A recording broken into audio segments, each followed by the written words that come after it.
Hello there.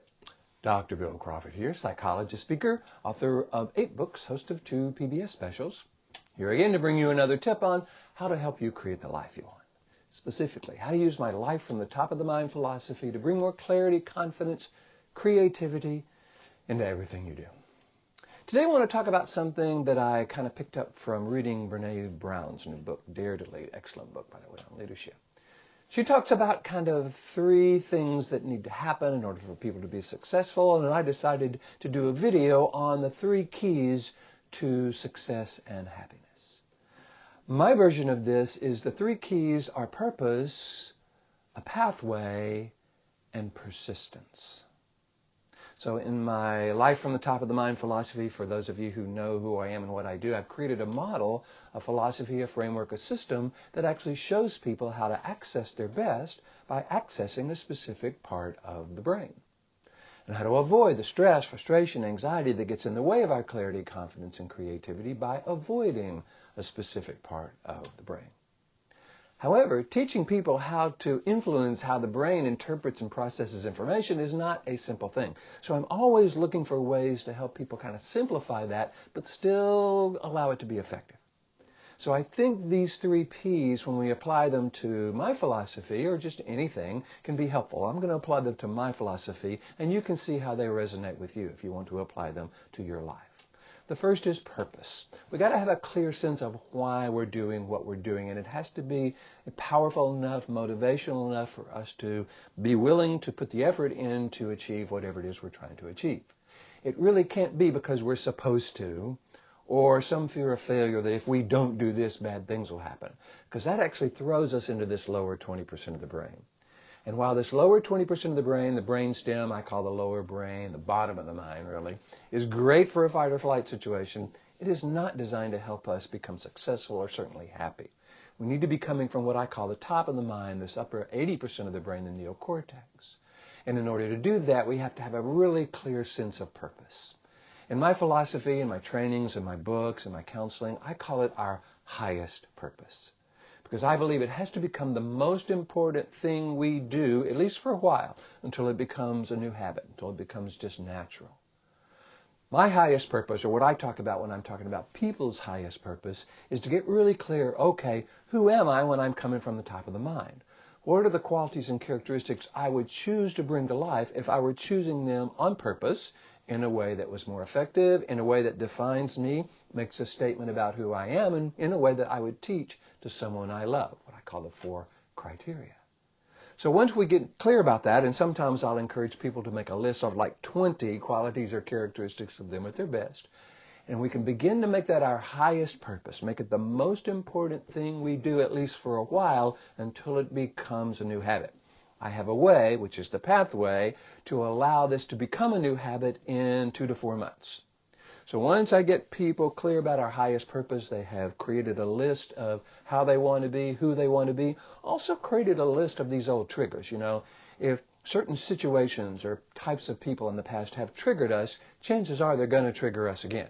So the more we're aware of what those triggers are, what types of situations, what types of people have triggered us in the past, the more we are aware of what they have triggered in the past, our stress, frustration, anxiety, resentment, anger, whatever, that brings new awareness to the process. There's a quote from Albert Einstein that I use in all my seminars that says, problems cannot be solved at the same level of awareness that created them.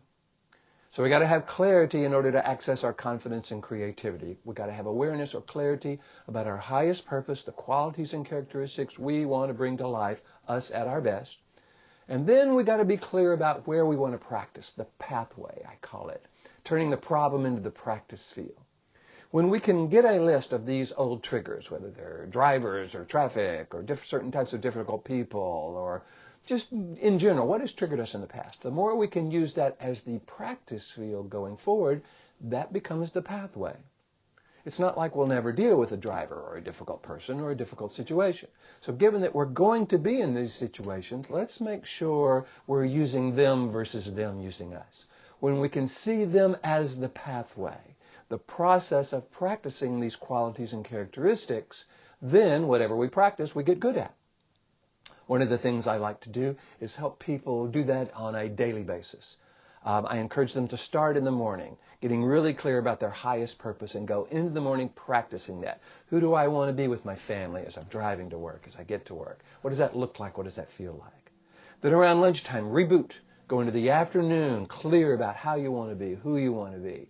Then around the driving home or evening time, reboot, going into the evening, clear about how you want to be and who you want to be. The more we can break the day up into thirds, so we're really only practicing for 3 or 4 hours at a time, that allows us to stay focused. So rebooting in the morning, rebooting around lunchtime, rebooting on the drive home, rebooting right before we go to sleep. Those are all wonderful opportunities for us to go into life using life as this practice field, and that is the pathway. Then there is persistence. We got to be willing to keep this up because, we've got these old habits. We have found ourselves feeling things or thinking things in the past when we've been dealing with these triggers. Those actually are neural pathways in our brain.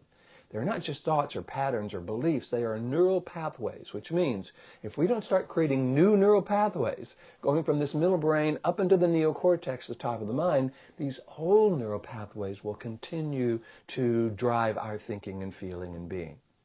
So this is a process of rewiring the brain. You've heard the phrase neuroplasticity. It means the brain is always rewiring itself. As we can take ownership of this rewiring process and have more influence over the kind of neural pathways we're creating, we have a clarity about our highest purpose and making it the most important thing we do. We have a clarity about how we're going to bring this to life, the pathway, the moment-to-moment, day-by-day, morning, afternoon, evening process of practicing these qualities and characteristics. And we're willing to be persistent. We're willing to do this until it becomes a new habit. Now, the good news is, anytime we access this upper 80% of the brain, we're triggering serotonin and endorphins, which are the chemicals that help us feel better and think clearer, versus adrenaline, noradrenaline, and cortisol, which are the stress hormones. So the practicing is going to feel good right away because there's endorphins and serotonin is going to help us think clearer and feel better. The key here is, however, is to keep practicing until it becomes a new habit. Now, if you will do the morning, afternoon, and evening process every day for 2 to 4 months, we will have rewired the brain because they say it only takes 21 days to change a habit.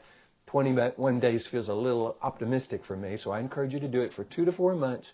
You're going to find yourself just doing this automatically, habitually.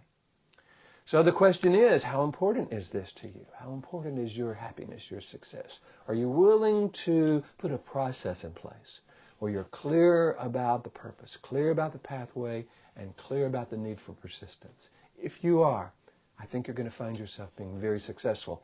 And if I can help you, please ask. One of the things I love to do is go around the country and teach people this process of purpose, the pathway, and persistence. Love to come and do that for your organization, your church, your school. If you're interested in that, all you got to do is go to my website, BillCrawfordPh.D.com, or just Google Bill Crawford Ph.D. I'll come up on the first page. Hit the contact button. Let me know what you're interested in. Love to talk with you about that. In the meantime, if you're liking these videos, please hit the like button. You know how LinkedIn and Pinterest and YouTube and Facebook and iTunes love it when you like it. What else? Oh yeah, subscribe to me if you'd like to on any of these social medias. I try to post one each week. Or you can go to my website and hit the subscribe button, and each week I will send you one of my favorite quotes along with 2 or 3 paragraphs about how to apply that quote to life, as well as one of these short videos. So I'm hoping you're finding this valuable. Here's to you, bringing more clarity, confidence, creativity into everything you do. And I look forward to seeing you in the next video.